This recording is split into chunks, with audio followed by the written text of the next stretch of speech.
Tonight. This is going to be a public workshop meeting to talk about Santa Barbara County's Integrated Regional Water Management Plan, or you'll hear us talk about the word IRWMP. I don't even think of integrated, I just think of the word IRWMP and we all know what it means. So when we say IRWMP, it's Integrated Regional Water Management Plan. You all should have an agenda, and there's some materials in the back. If you haven't gotten those materials, you might want to grab some of those, and also up in Santa Maria, I think we have the materials probably on the table in the back up in Santa Maria. Wanted to also note that this meeting is being held jointly both here in Santa Barbara and the Board of Supervisors hearing room, and concurrently in the Santa Maria Batavia Government Center board hearing room, and we are connected via our teleconference facilities that we use during our regular board meetings. So with our agenda, we're going to talk about a lot of things about the background of our IRWMP and what we've done, and where we're going with our IRWMP as well. But before we get to that, I did want to introduce some of the elected officials that we have in the boardroom here. From the city of Goleta, Mayor Ed Easton is here from Goleta. Thank you for joining us, Mr. Mayor. We also have from our 2nd District Office, Hillary Campbell, representing Supervisor Janet Wolf is here. Thank you for being here, Hillary. Did I say Hillary Campbell? Okay. Hillary Hauser's not here. I was going to slip up and say Hillary Hauser, but I assume Hillary will be here eventually. And then also from the Goleta Water District, we have Director Bill Rosen is here with us as well. So thank you all for being here. So, in terms of our IRWMP, we started off with a integrated regional water management plan in, was it 2007 did we start? 2005. Started working on it in 2005. So that was the onset of when the state of California set forward the planning that really sets the framework for getting grant funds. And what the state wanted to do is make sure that as they start funding projects, that they wanted to ensure that local regions, in this case the county of Santa Barbara, was having a dialogue with all of the interests that involve water, whether it's water supply, wastewater, recycling, flood control, water quality, all of those issues that we look at it as a total, rather than, well, I'm just going to go do a water supply project and I'm not going to worry about anything else. So what we're attempting to do is integrate all of these issues into a single plan that makes more sense. To that end, our first grant that we were successful in getting for Prop 50 was $25 million. And that was sprinkled throughout a number of projects throughout the county. We had projects in Carpinteria all the way up to Guadalupe, out in Cuyama, Casamalia, in Goleta, just about everywhere. So a lot of people benefited from that $25 million, and those projects are either done or now finishing up, and I think we're going to see examples later on of some of those projects.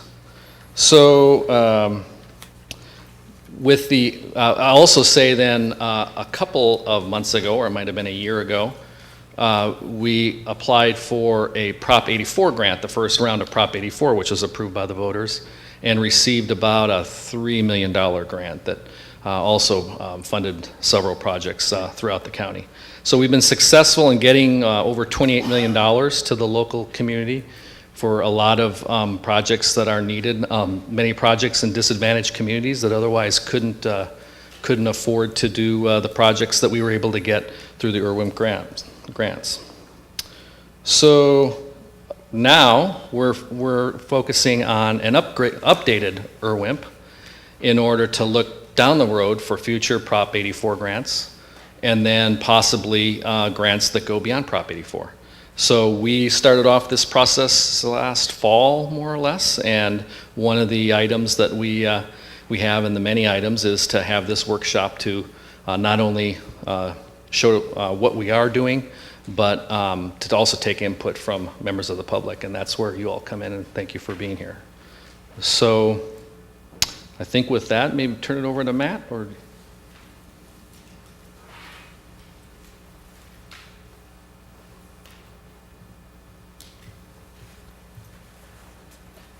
I echo Tom in saying thank you to all of you for coming. My name's Matt Naftali. I'm with the County Water Agency, sort of the lead on this process with a whole bunch of help from all the cooperating partners and consultants and others. So I'm going to talk a little bit about some of the details of how the process works, starting with the organization. This chart kind of shows the setup. And you can see that the consultants and the water agency are kind of in the middle and off to the side. That's because our major role is to facilitate the process and the actual work, which is essentially done by committees. There's a steering committee who kind of vets and passes on information to the cooperating partners, and the stakeholder group that also has input into the process. Pretty much all decisions that are made go through a vote at the cooperating partners level, and I think at this point there's in excess of 30, is that right, Jane? 30 cooperating partners. There's a huge list of stakeholders. And all of the governance is listed and explained in the MOU between the cooperating partners and the county. At the bottom there you can see work groups, and these are primarily for completion of the plan that Tom was referring to. We're currently updating the Integrated Regional Water Management Plan, and these are the 5 work groups that are essentially involved in that effort. To go through these work groups in a little more detail, the climate change work group, this is a requirement of DWR that each plan address the climate change aspect. So the challenge there is essentially to evaluate what types of effects might be anticipated from climate change, and then to come up with some strategies to deal with those effects. Objectives and targets, that is essentially the group that puts together ideas about what the priorities concerning water are for our region and within our region, where we want to go and how we want to get there. And eventually this group will be coming up with and kind of vetting a list of projects that we're going to be asking for funding from the state through this process. Data management is another another requirement of the state, and essentially the requirement is that we have a system to compile all of the information that's gathered through the IRWMP process, and that we have a way of updating and sharing that information. And later Kathy will be talking about the system that we do use for that purpose. We also got funded for 2 what I call sub documents in our plan. One of them is the Santa Maria Valley Salt and Nutrient Plan, and essentially that is the compilation of data and information toward the production of an eventual salt nutrient management plan, which is required by the State Water Resources Control Board for most basins within the state by the year 2014. South Coast Recycled Water Plan is an effort to look at all of the recycled water needs and uses in the South Coast, and to start thinking about ways to make the system more efficient toward using that. Next slide. So stakeholder involvement and coordination, there's been a huge effort for outreach, mainly led by Jane Gray of DUDEC, but I'm going to go through some of the things that we've accomplished in that regard. And this is only since August of 2011. There's been a lot of efforts prior to that. There's been presentations given to UCSB graduate classes, Agricultural Advisory Committee, the Farm Bureau at least twice, Citizens Planning Association, Beacon, Goleta Slough Management Committee, the City of Santa Barbara's Water Committee is coming up here in June. We also gave a tour to Assembly Member Doss Williams and Staff Member Hillary Blackerby. We've had individual meetings with disadvantaged communities in order to discuss their needs and the potential for projects in those areas.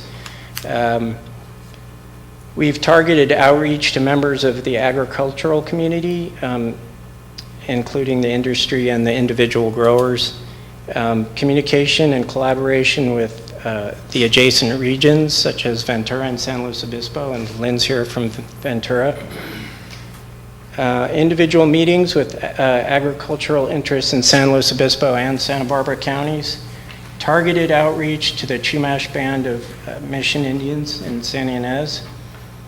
And there, as I said, there's a huge stakeholder list that we're currently using. We also just today got a new website functional. There's one of the handouts refers to that, and pretty much any information that you need regarding the IRWMP program in Santa Barbara can be found through that website. Next slide. So just to briefly talk about some of the timeline for this process, you can see the sort of the concurrent efforts by the different efforts that we've been talking about. I think noteworthy is that the data management system is a continuous effort. Once the system is up and running, then it will have to be maintained and will be in use, hopefully, permanently. The plan itself, I believe, is set to be finished, completed at the end of June in 2013. So with that, I think I'll turn it back over to Tom, I believe, to talk about some of the grant funding history. Oh, sorry, project presentations. So I think we go to the next slide. We can. I mentioned earlier the funding that we have received through previous Prop 50, and I didn't mention we have a Prop 84 grant that also helps fund this IRWMP update. An awful lot of work goes into this, and so getting the funding to help do that just allows us then to have more resources to continue forward with some of the projects. So I think the next slide is going to show the geographical. Do we have all of the projects on there, or does it go one by one? There's my slide shows all of the. This is regarding the funding. If you press it once more. There we go. So Prop 50, you can see I mentioned that we had projects from Carpinteria to Guadalupe and up to Cuyama, and then throughout the balance of the county. And then I think if you press it again, then our most recent grant from Prop 84, which is for $3 million, again, kind of crosses the county. So what we're going to do now is we're going to go through a quick presentation of the projects that are either complete, I think they're all complete, or they're nearing completion, that were funded under Prop 50. And we have some folks up in Santa Maria. So Marty, I'll turn it over to you when appropriate. And I think actually the first project up is by Rick Sweet with the City of Santa Maria. And he's going to talk about the project in Santa Maria. So Marty, you want to take it from there and introduce Rick, and then he can go? Thanks. Yes, I'm Marty Wilder, manager in the County Public Works Department and manager of one of our dependent special districts called Laguna County Sanitation District. I'm here to introduce our speakers from the North County. First, we have Rick Sweet, Utilities Director for the City of Santa Maria, to talk about their wastewater treatment plant upgrade. We had a project, a $20 million project to upgrade our wastewater treatment plant project, our wastewater treatment plant from a capacity of 9.5 million gallons a day to 13.5 million gallons a day. It involved an additional digester, an additional primary clarifier, and this project, Prop 50 funded $4.8 million of the project, so about a quarter of it. The project is completed and operational. I think it was the very first project completed under the Prop 50 grant, and it's operating great, and it's been a great benefit to the Santa Maria Valley.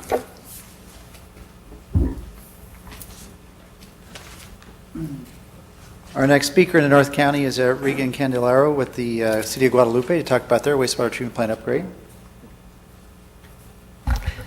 Thank you. Just to share a few quick details from the City of Guadalupe. We're very pleased with the outcome of our wastewater treatment plant upgrade project. It was funded through Prop 50 at about $4.7 million. The benefits are excellent. We're already seeing improved quality and efficiency of our output there at the plant. And that's because the project was actually completed very recently on May 9th. So we're very happy with that. I also want to set out a special thank you to all of our project partners. Everybody has been really excellent and supportive of our project. We had a very aggressive timeline for our project. We completed construction within 240 days, and we went through engineering fairly quickly, pre-procurement as part of our project to ensure that we could meet our aggressive construction deadline of 240 days. So I just want to quickly thank the staff from the county and our representatives from the state. DUDEC, of course, has been an excellent partner from us. So Guadalupe is looking forward to greatly increased capacity at our wastewater treatment plant and improved effluent. So on behalf of the city, I'd like to thank the county and the state for our participation in the county's efforts as part of Prop 50.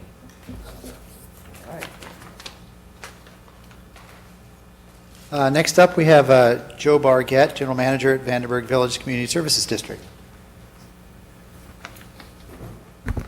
The Lompoc Regional Wastewater Treatment Plant was constructed in 1974 to serve 3 entities in the following capacities. City of Lompoc, 60%, Vandenberg Air Force Base, 24%, and my community, Vandenberg Village Community Services District, 16%. The plant was basically 35 years old and in need of a total upgrade.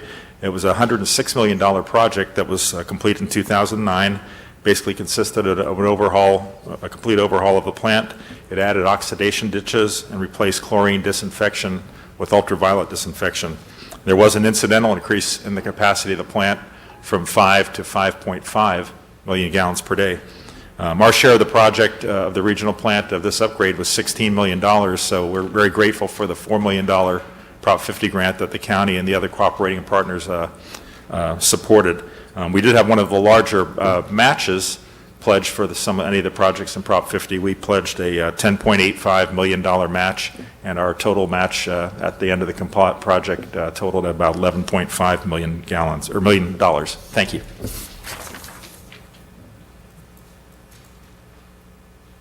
And then we have Susan Segovia, Senior Administrative Analyst with the City of Lompoc.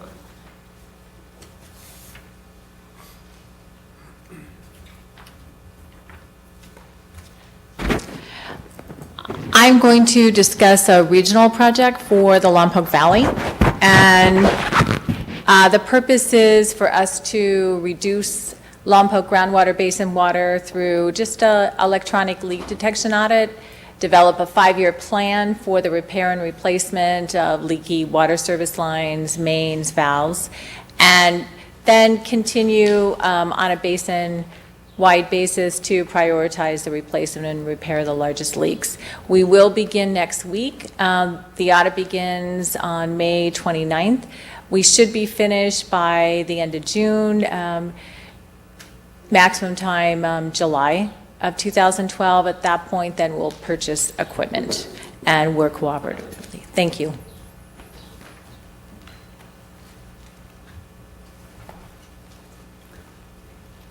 So thank you, Marty, and Okay, thank Tom, you to we'll hand it everybody. back to you.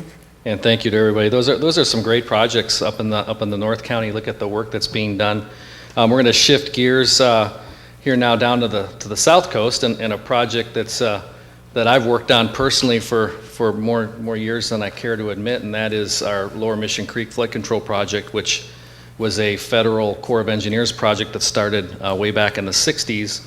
And through the years, we ultimately got the project completed and approved, but then there was no federal money to go along for construction, so we applied for a Prop 50 grant with our partners from the city of Santa Barbara, and ended up getting $1 million to match our approximately 1.5 or $2 million. And so this is what Mission Creek at the very bottom at State Street looked like before the project.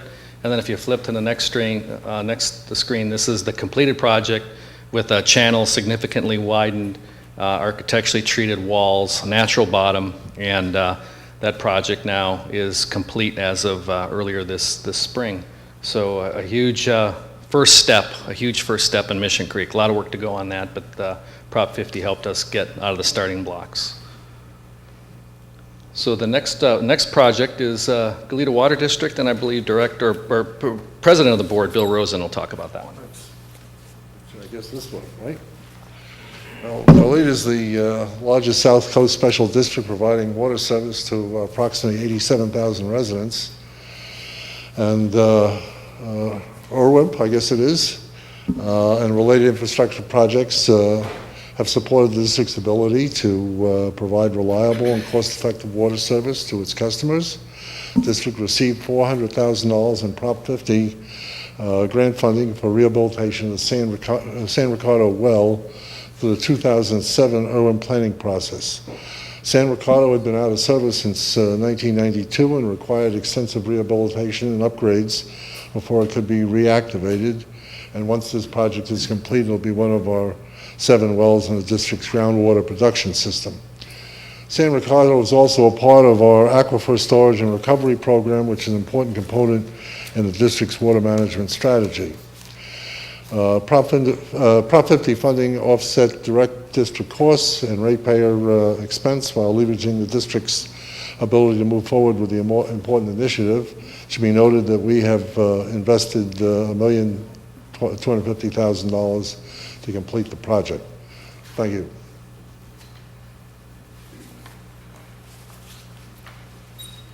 Thank you. And then I think the next 2 projects are going to be presented by Camille Uzuri with the Goleta Sanitary District. Thank you, Tom. I'd like to first thank the county and the state for the great Prop 50 program. We received $1.5 million for this project. The Fairview Avenue project, the total project cost is about $3.2 million, so we almost got half of the project funded through the program. We relocated an existing line that was very close to San Pedro Creek, and the risks of spills and overflows into the creek were pretty substantial. The creek erosion had exposed the manholes, and it was pretty serious situation for us that we wanted to move on. And then coupled with that, we also eliminated an existing line that had some deficiencies in there. So the new line, which you can see is the green PVC lines were installed in the middle of the road, and like that we eliminated that risk and we reduced the maintenance. The next slides probably shows this, the cost of the project. As you can see, it's about $3.2 million, and we received about 1.5 or 1.5 million for the project. Project is incomplete, and I might add under Prop 84, if it's appropriate, we do have $500,000 of funding that is for our $30 million treatment plant upgrade that is ongoing right now, and it will be completed sometime by mid of next year. Thank you.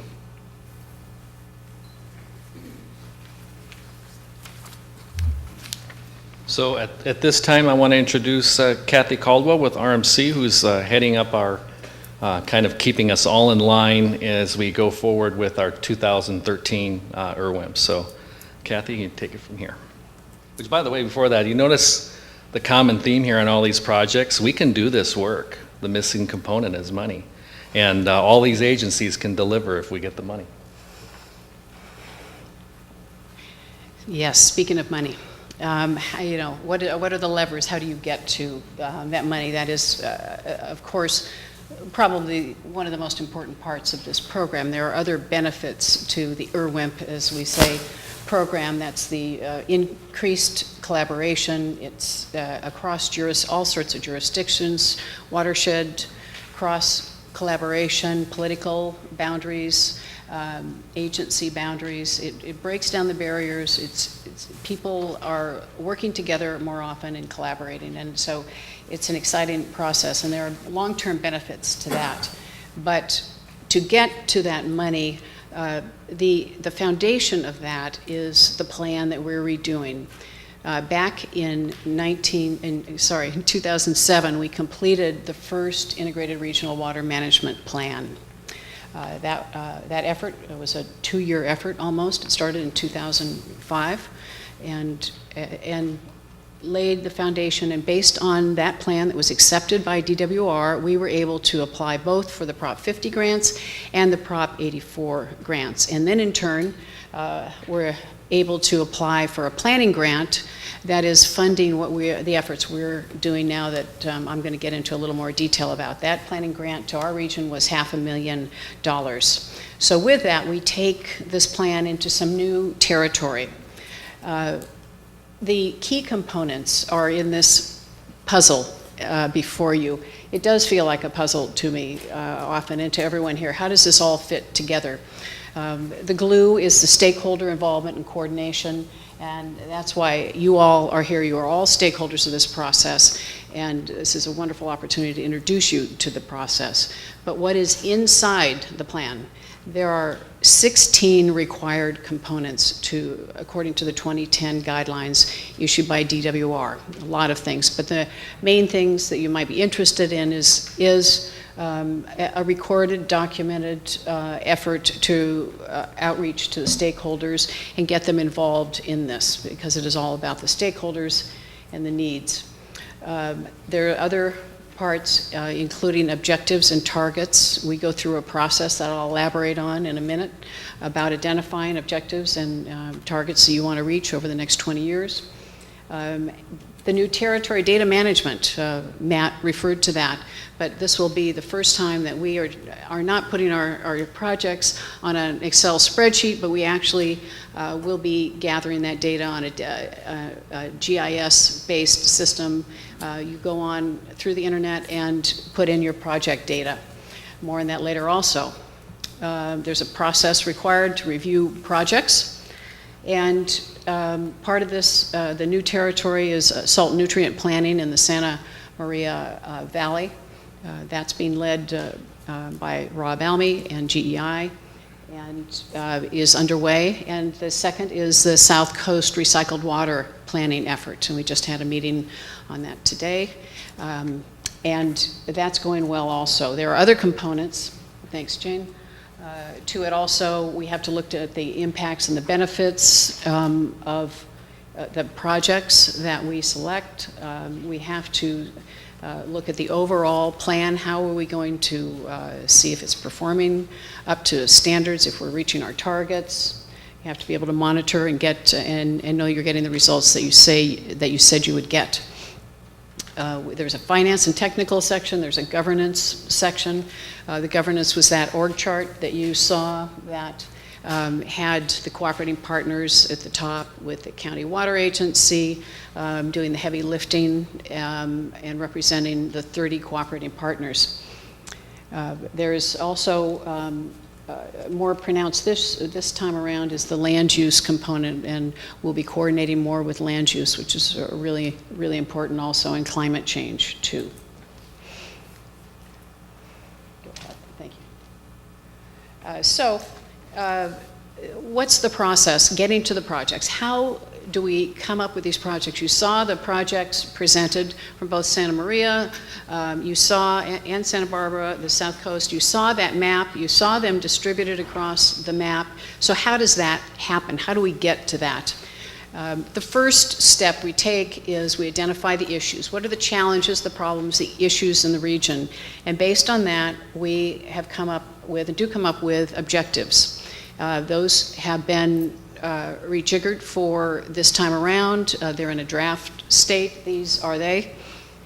And they cover, they're very comprehensive.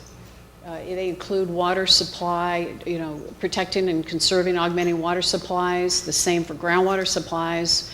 Natural resource stewardship is a very important part of this as it relates to water. Improving water quality, flood management, emergency preparedness, that's a very important thing to Santa Barbara. Just think flood control all throughout the county, Santa Maria River, think fires in Santa Barbara, It's very key to this region. Maintaining our infrastructure is something that is a regional, regionally important too. And planning for climate change, that's a required component. And then ensuring the equitable distribution of benefits, that's what we do primarily in our outreach to the disadvantaged communities, and assuring that disadvantaged communities are able to compete on a level playing field and access the dollars in order to improve their systems, whether it be water quality problems or supply problems or whatever. So we identify the issues. Okay, what are our objectives? And then once we have objectives, we will identify some targets that will be reasonable and achievable within the next 20 years. And we are then ready to start collecting data on our projects. This is, again, the new territory, the data management system. I believe everyone's going to be very impressed with this. The data management system is up and operating. You'll see on your presentation at the end there's a connection to the site. There's actually a handout in the back that tells you how to get on and how to work through the system. When you get on, there's also a little question mark at the top right. That is it's sort of a guidebook that'll, if you need more information, that gets you through the details of it.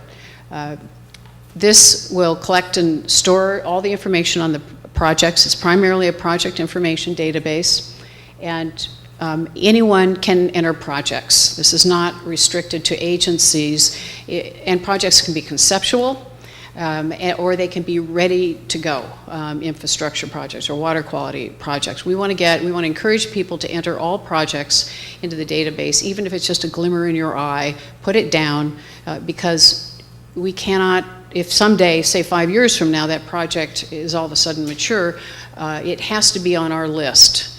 And so please, this is the time, and over the next 3 months, you can enter projects at any time, but over the next 3 months, in order to be considered for the next implementation grant, should we decide to go for that, then you need to be in the database. And we encourage that collaboration between agencies across jurisdictions, within watersheds. You actually score a lot better through DWR's eyes if you've collaborated. An example of that, Susan Segovia spoke about the Vandenberg Village and Mission Hills and Lompoc project that had 3 agencies doing a leak watch program. So it's that type of collaboration. That's just a picture-perfect type of project, because 3 agencies said, we can do something more efficiently, have one administrator, and achieve our goals, and consolidate the gain, the benefit, the acre feet saved. So I think that, and there's other attributes of the data management system that you see there.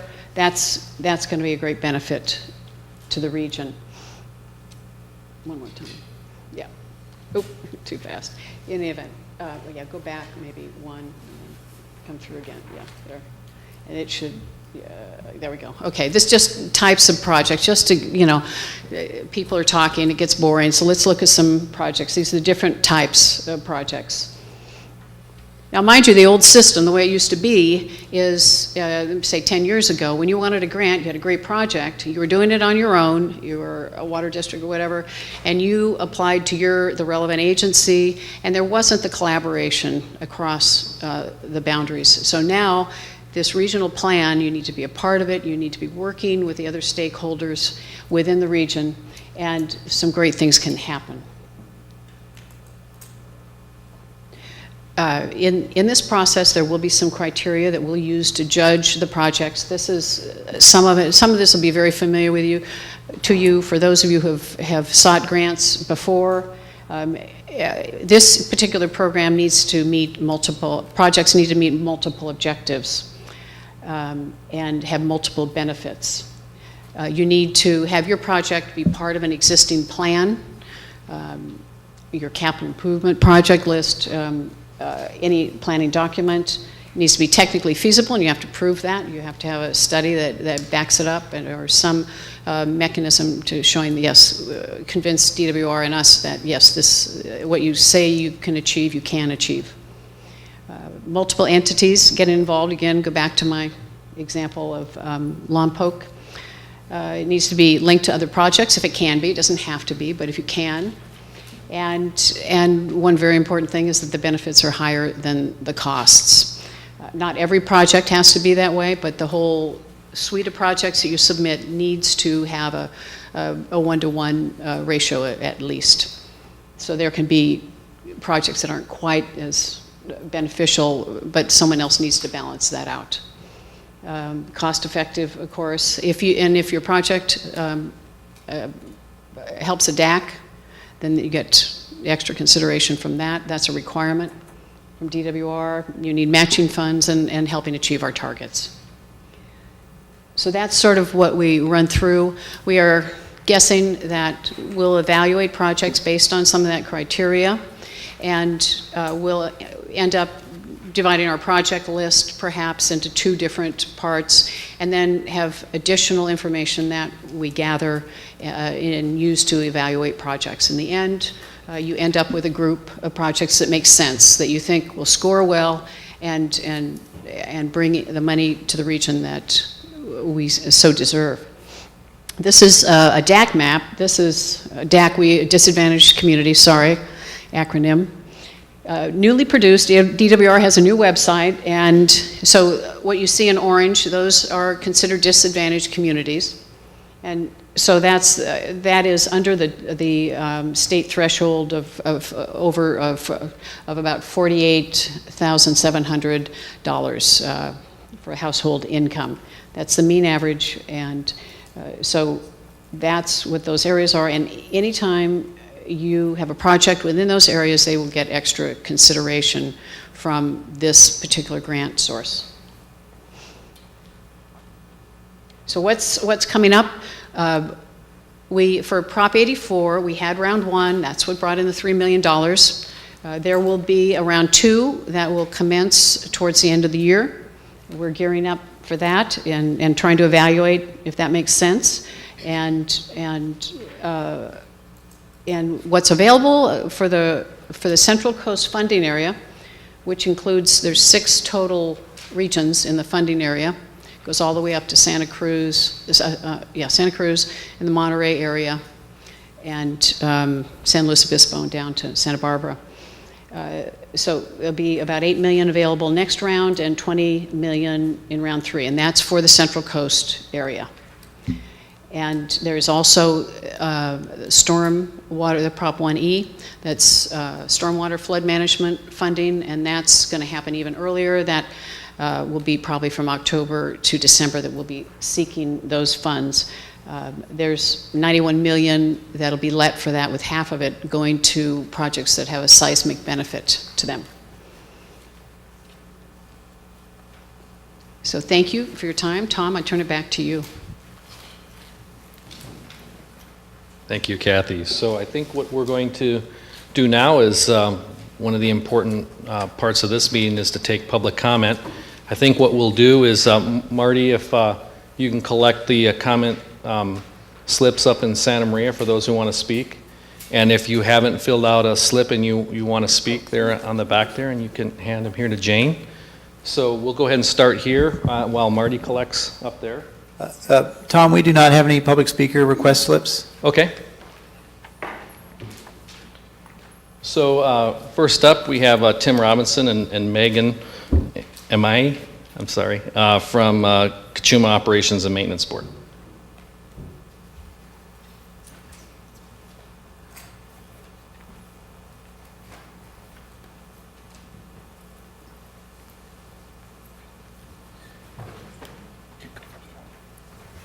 Hi, I'm Megan with Kachuma Operation and Maintenance Board, and I wanted to mention a potential project for the next round of funding, which would be bringing Glen Annie Reservoir back into service.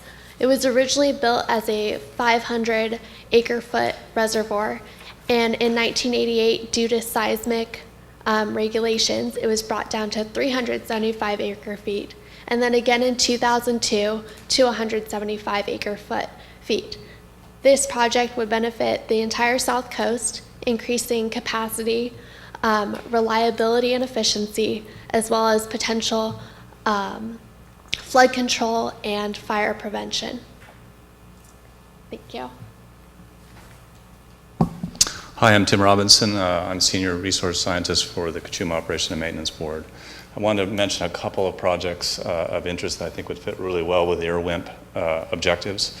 One is a project that has been started and stopped and not really had good financial backing to do it correctly, and that is to tackle the Arundo tamarus invasive species problem out on the Santa Ynez River. If anybody's been down to the Santa Clara River or up to the Ventura, you realize that a single plant or two plants can take over an entire watershed through the riparian corridor and absolutely wipe out what we consider to be native vegetation and take over. And what it does is it not only does it do a plant, but it also is a very pervasive user of water out of the watershed. And right now it does exist all the way up to Lake Kachuma and beyond. And so it's a problem that's just getting started, and if we don't tackle it sooner than later, it's going to be even a bigger problem. So that's number one, and that would benefit lots of people in the county, from flood control to the water districts to those that do fish passage and fisheries work, like myself. Second project of interest is Santa Barbara County is a big steward of steelhead, southern steelhead, and getting those guys back into our watersheds. There's been a lot of money and time and energy gone into Mission Creek, and Tom mentioned one project that has been already funded by the IRWMP process. There are a lot of efforts to open up steelhead passage going upstream. There's a project that we are contemplating putting some time and energy into, and that's the 192 bridge project on Mission Creek, and we'd like to propose a project there to help us fund that effort to remove a fish passage barrier and open that stream up to the upper watershed. And finally, another fish passage project that's near and dear to my heart is over on the Santa Ynez, a tributary of the Santa Ynez called Kyoto Creek. We've been partnering with the county to work on 9 low-flow crossings on Refugio Road to remove those. We have successfully removed 2 of those. We have another one coming this summer. That will be 3, leaving 6 to go. And if we could pull a project from the IRWMP funding to work on that, that would be absolutely wonderful, which benefits the county, public safety, and steelhead for the county. Thank you. Certainly. Thank you. Thank you. And also mention that Kachuma Operations is just finishing up a Prop 50 grant project. I think Matt and others went out to see that earlier this week or end of last week. So Ed Easton from the city of Goleta. Mayor Ed Easton.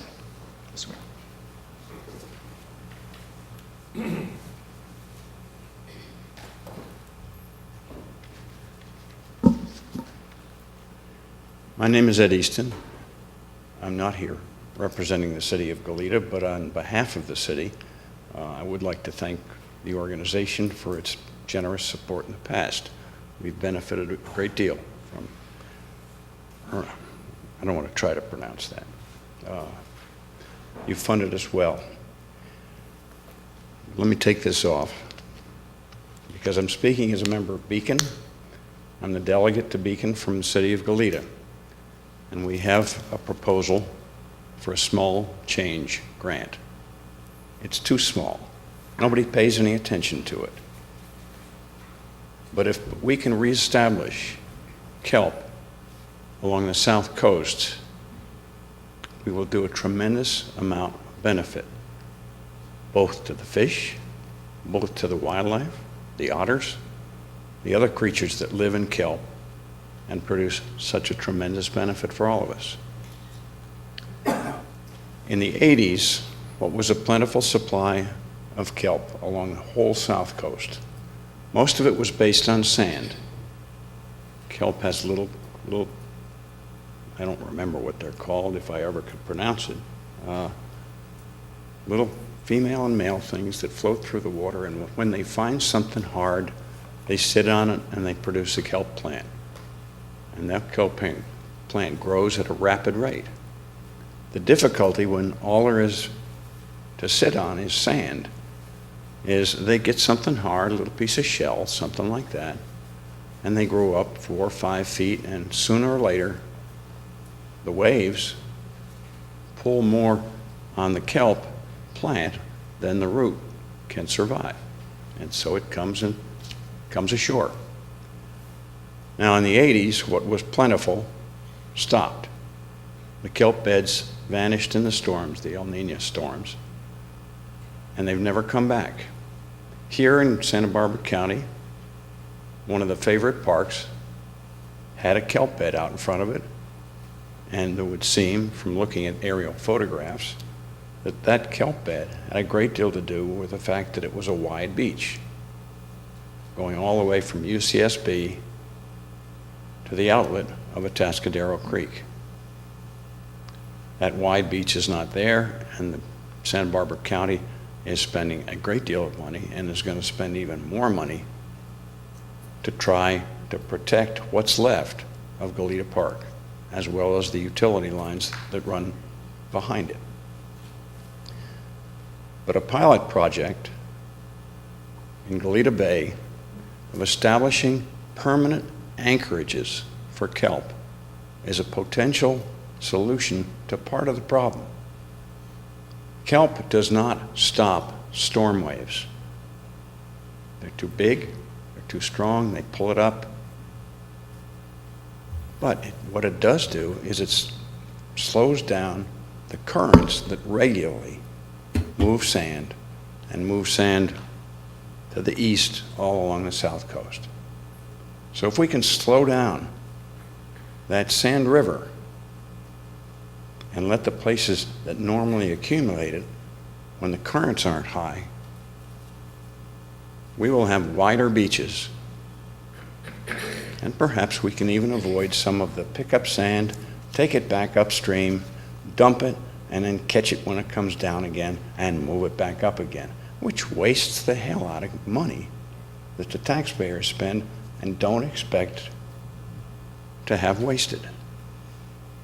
Makes sense to me to try something and see if it will work to slow down sand deposit or sand movement and increase deposits. And we can try it here in Goleta Bay.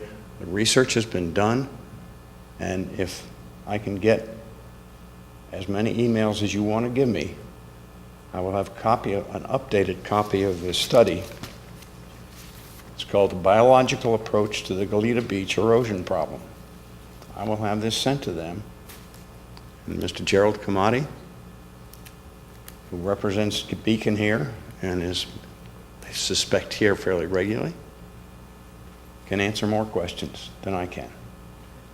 Thank you very much. Thank you. Thank you. And you're going to see the contact information here in just a second. We have somebody from Los Padres who wants to speak. Okay. So Captain Warren. Got it from Los Padres.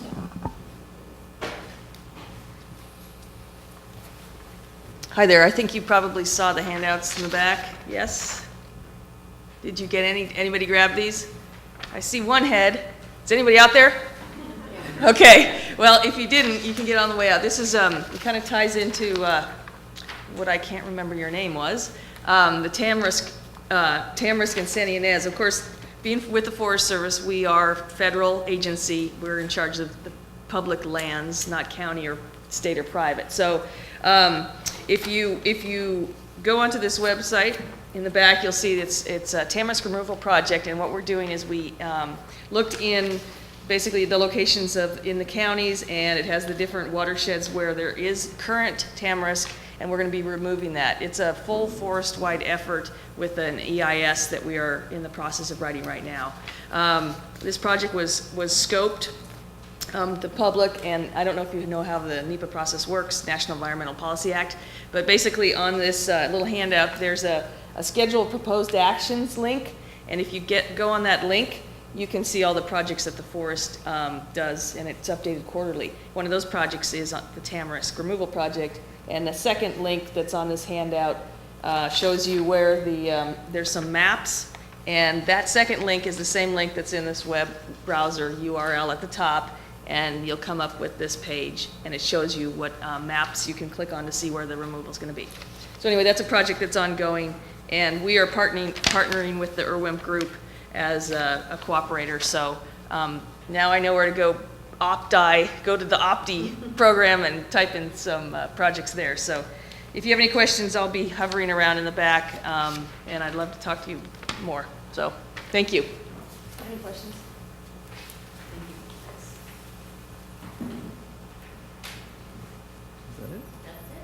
So, well,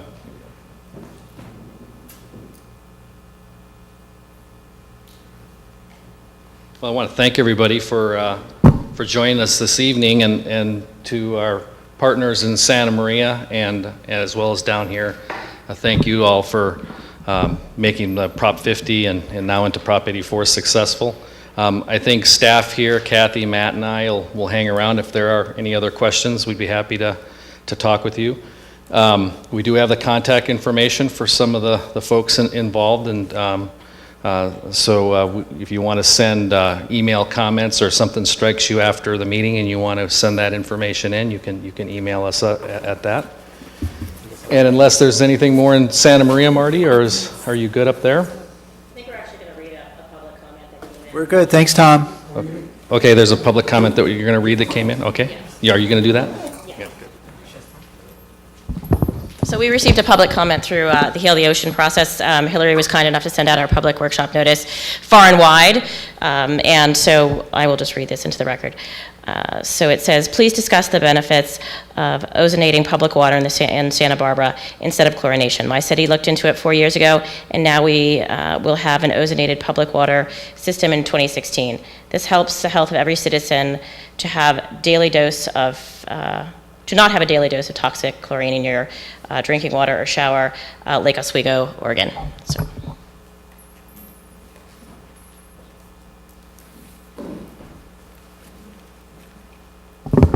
Okay, with that, we'll conclude the meeting, and thank you all, and we're here if you have any questions that you want to talk about. And again, thank you to all of our elected representatives for being here as well.